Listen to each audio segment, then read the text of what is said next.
আসসালামু আলাইকুম। আশা করি সবাই খুব ভালো আছেন। গত ভিডিওগুলোতে আমরা দেশের স্বনামধন্য কয়েকজন দুর্নীতিবাজ বাটপারের কথা জেনেছি। আজকের এই ভিডিওতে আমরা জানতে চলেছি আওয়ামী শাসনামলে দেশে ত্রাসের রাজত্ব কায়েম করা জাতীয় দুর্নীতিবাজ 10 জন পুলিশ অফিসার সম্পর্কে, যারা পুলিশ বাহিনীর গুরুত্বপূর্ণ পদের দায়িত্ব পেয়ে দেশের 12টা বাজিয়ে দিয়েছে। যেসব পুলিশ কর্মকর্তারা জনগণের সেবা নিশ্চিত করার আগে তারা তাদের পরিবারের ভোগবিলাসিতায় মনোযোগী বেশি ছিল, এমনকি যারা এই পুলিশ বাহিনীতে যোগ দিয়ে সম্পদের বিশাল পাহাড় গড়েছেন আর শেষমেশ এই সম্পদ দেশের বাহিরে পাচার করে দিয়েছেন। শোনা, তুমি মোটা হয়েছো, এটা আমার আরো বেশি আনন্দ লাগতেছে, কারণ মোটা হলে সেক্স করতে মজা বেশি। আজকের এই ভিডিওতে সেসব পুলিশ অফিসারদের সম্পর্কে আপনাদের জানাবো। সেই সাথে এটাও জানতে পারবেন যখন তাদের ক্ষমতা চলে গেল, যখন তাদের নেত্রী হাসিনা তাদের রেখে মোদির কাছে চলে গেল, তখন তারা এই মুহূর্তে কোথায় পালিয়ে বেড়াচ্ছে, তারা কি দেশে আছে নাকি বাহিরে, তাদের শেষ পরিণতি কি হতে চলেছে। চলুন তাহলে কথা না বাড়িয়ে ভিডিওতে একটা লাইক দিয়ে দুর্নীতিবাজ পুলিশদের সকল অপকর্মের আমলনামা আজ জেনে আসি। তুমি আমার সাথে সেক্স করো, আমার সাথে করেছো, তো সেক্সের জন্য কেন ভালো না? এখন সেক্স আমার মাথা গরম ঠিক আছে, একেবারে এমন সেক্স ফিল করতে যেন কাঁপছি।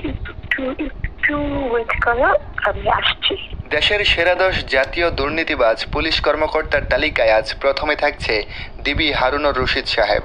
হারুনুর রশিদ হলেন একজন বাংলাদেশি পুলিশ কর্মকর্তা এবং ঢাকা মেট্রোপলিটন পুলিশের গোয়েন্দা শাখার সাবেক প্রধান। তিনি ঢাকা মেট্রোপলিটন পুলিশের ক্রাইম অ্যান্ড অপারেশনস বিভাগের অতিরিক্ত কমিশনার ছিলেন। এই ডিবি হারুন ছিলেন স্বৈরশাসক শেখ হাসিনার জঘন্যতম একজন দালাল। ডিবি হারুনকে হাসিনার ডাল হিসাবে ব্যবহার করতেন। হাসিনা ডিবি হারুনকে দিয়ে এ পর্যন্ত পুরো দেশে লাখো গায়েবী মামলার নাটক সাজিয়েছেন। নির্বাচন এলে সেসব গায়েবী মামলা বিরোধী দলের নেতাকর্মীদের উপর বহাল হতো। হাসিনার বিরুদ্ধে কেউ কিছু বললে হারুন সাহেব তাদের ধরে এনে নির্যাতন চালাতো। এই হারুন সাহেব বৈষম্য বিরোধী ছাত্র আন্দোলনের 6 সমন্বয়ককে তুলে নিয়ে অমানসিক নির্যাতন করেছিল। বৈদ্যুতিক শক থেকে শুরু করে 2 হাঁটুতে লাঠিচার্জ সবকিছুই ডিবি হারুনের নির্দেশে হয়েছে। এমনকি জানা গেছে হারুন সাহেব তাদের মেরে ফেলতেও চেয়েছিল। শুধু 6 সমন্বয়কদের সাথে শুধু এমনটা নয়, ডিবি হারুন মুখোশ পরে হাসিনার পক্ষ হয়ে পুরো দেশে জঘন্য অন্যায় চালিয়ে গেছে, কিন্তু কেউ এতদিন মুখ খুলতে পারেনি। আমাদের আজকের তালিকার 2 নম্বরে রয়েছে প্রাক্তন বাংলাদেশ পুলিশের মহাপরিদর্শক বেনজির আহমেদ। দুর্নীতিবাজ এই পুলিশ অফিসার তার চাকরি জীবনে কোটি কোটি অবৈধ টাকা কামিয়েছে। বেনজির আহমেদ তার স্ত্রী ও 2 মেয়ের 43.5 কোটি টাকার অবৈধ সম্পদের সন্ধান পেয়েছে দুর্নীতি দমন কমিশন। তদন্ত দল প্রাথমিকভাবে বেনজির আহমেদের নামে প্রায় 9 কোটি 26 লাখ টাকার সম্পদ শনাক্ত করেছে। তার স্ত্রী জিসান মির্জার নামে 2 কোটি 13 লাখ টাকা, তাদের বড় মেয়ে ফারহিন রিশতা বিনতে বেনজিরের নামে 8 কোটি 11 লাখ টাকা এবং ছোট মেয়ে তাহসিন রয়সা বিনতে বেনজিরের নামে প্রায় 4 কোটি 76 লাখ টাকা পাওয়া গেছে। একবার ভাবুন, একজন পুলিশ কর্মকর্তা কি পরিমাণ দুর্নীতি করলে এত বিশাল সম্পদের পাহাড় গড়তে পারে। শেখ হাসিনা কর্তৃক পালিত এই কুলাঙ্গার ছিল আওয়ামী লীগের বিশিষ্ট একজন দালাল, যিনি দেশের জন্য নয় দলের হয়ে কাজ করে গেছেন। বর্তমানে তিনি কানাডায় অবস্থান করছেন।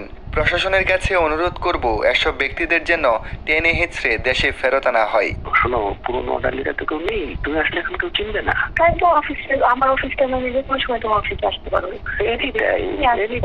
দুর্নীতিবাজ হাসিনার দালাল নারী লিপসু পুলিশ অফিসারের তালিকায় আমাদের 3য় স্থান দখল করেছে আসাদুজ্জামান মিয়া। আসাদুজ্জামান মিয়া ছিল পুলিশের এক জঘন্যতম ব্যক্তি। ডিএমপির গুরুত্বপূর্ণ পুলিশ কর্মকর্তা হয়েও এই অমানুষ করে গেছে নানান রকম ঘৃণ্যতম কাজ। আসাদুজ্জামান মিয়া ছিল চরম নারী লিপসু। অবৈধ টাকা কামানোর পাশাপাশি তিনি তাদের ঊর্ধ্বতন নারী কর্মকর্তাদের সাথে অবৈধ সম্পর্কে জড়ানোর জন্য কোনো সরকারি কর্মকর্তা এই আওয়ামী লীগের 10 বছরে এই বিরল সম্মান পায়, যেটা মাননীয় প্রধানমন্ত্রী উনি আমাকে দিয়েছেন। নারী লিপসু আসাদুজ্জামান মিয়ার একটা অডিও রেকর্ড শুনলে আপনিও চমকে যাবেন। তার কথাবার্তা কতটা জঘন্য ছিল সেটা এই অডিওতে উঠে এসেছে।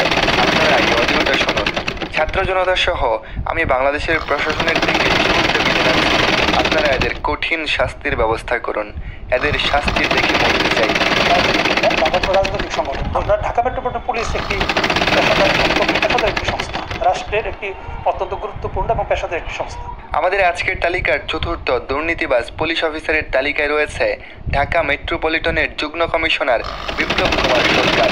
এই বিপ্লব কুমার সরকার এতটাই জঘন্য ছিল যে তিনি হাসিনার দৃষ্টি আকর্ষণ করার জন্য বিপ্লবের নেতাদের উপর নানান রকম আক্রমণাত্মক কথাবার্তা বলতো। হাসিনার এই দালালের একটা ঘটনা হয়তো সবাই জানেন যে তিনি জয়নুল আবেদিন ফারুককে কি পরিমাণ অশ্লীল ভাষায় গালাগালি করেছিল এবং তাকে মারধর করেছিল। বিপ্লব কুমারের এই কাজে হাসিনা অনেক শান্তি পেয়েছিল, আর সেজন্য হয়তো এর পরের বছরই বিপ্লব কুমারের পদোন্নতি হয়েছিল। তাছাড়াও এই বিপ্লব কুমার ছিলেন ভারতের আরও এক বড় দালাল। তিনি ভারতের র এজেন্টের সাথে জড়িত। বিপ্লব কুমার এসব কাজ ছাড়াও তিনি নানান সময় নানান নারী কেলেঙ্কারিতে জড়িয়েছিলেন। এই হিন্দু দুর্নীতিবাজের কঠিন শাস্তির দাবি জানাচ্ছি। আমাদের আজকের তালিকার 5 নম্বরে রয়েছে দুর্নীতিবাজ পুলিশ কর্মকর্তা ওসি প্রদীপ। ওসি প্রদীপ ছিলেন ইয়াবাজুন টেকনাফের ওসি। অস্ত্রের ভয় দেখিয়ে তাকে যাকে তুলে আনতেন তিনি পরে টাকার বিনিময়ে ছেড়ে দিতেন। বনিমনা না হলে মাদক কারবারি দেখিয়ে কথিত বন্দুকযুদ্ধে শেষ করে দিয়েছেন অনেকের জীবন। তিনি ওসি প্রদীপ কুমার দাস, যিনি এখন মৃত্যুদণ্ড নিয়ে কারাগারের নির্জন প্রকোষ্ঠে রয়েছেন। তবে এত অপকর্মের পরও অনুতপ্ত হননি তিনি। সেনাবাহিনীর মেজর সিনহা মোহাম্মদ রাশেদ খানকে প্রতিপক্ষ বানিয়ে হত্যা করেন প্রদীপ। তার সঙ্গে ছিলেন টেকনাফ বাহারছড়া ক্যাম্পের ইন্সপেক্টর লিয়াকত আলী। বরখাস্ত পরিদর্শকও কারাগারে রয়েছেন। বাংলাদেশের সবচেয়ে জঘন্যতম জাতীয় দুর্নীতিবাজ অফিসারদের তালিকায় আমাদের তালিকার 6 নম্বরে রয়েছে দুর্নীতিবাজ police officer DIG Rafiqul Islam. ঘুষ দুর্নীতির মাধ্যমে শত শত কোটি টাকার অবৈধ সম্পদের মালিক হয়েছেন ঢাকা সিটির এসবিতে কর্মরত অতিরিক্ত ডিআইজি শেখ রফিকুল ইসলাম। তিনি সাবেক আইজিপি বেনজির আহমেদের ঘনিষ্ঠ হিসেবে পরিচিত। বেনজিরের মতো ঠিক একই কায়দায় ক্ষমতার অপব্যবহার করে সংখ্যালঘু ও দুর্বলদের ক্রসফায়ারের ভয় দেখিয়ে নামমাত্র মূল্যে শত শত বিঘা জমি, শহরে গ্রামে বিলাসবহুল বাড়ি, মাছের খামার সবই করেছেন। চাকরির সুবাদে হয়ে উঠেছেন অন্যতম বিত্তশালী। এজন্য পুলিশ বাহিনীতে আরেক বেনজির। আমাদের তালিকার 7 নম্বরে রয়েছে ডিআইজি মিজান। তার নির্দিষ্ট বেতনের বাইরে 3,28,00,000 টাকা আত্মসমর্পণ করার অভিযোগ উঠে তার বিরুদ্ধে, যার ফলে দুদকের হাত ধরে তার সকল অপকর্ম সবার সামনে আসতে থাকে। এরপর আমাদের লিস্টের 8 নম্বরে রয়েছে বনোজ কুমার, যিনি শেখ হাসিনার হয়ে প্রতিটা পদে পদে দালালি করে গেছে। এই বনোজ কুমারকে শেখ হাসিনা একজন জঘন্যতম দালাল বললেও ভুল হবে না, কিন্তু সময়ের সাথে তিনিও তার ক্ষমতা ছাড়তে বাধ্য হয়েছেন। প্রিয় দর্শক, শেষ করছি আমাদের এই আয়োজন।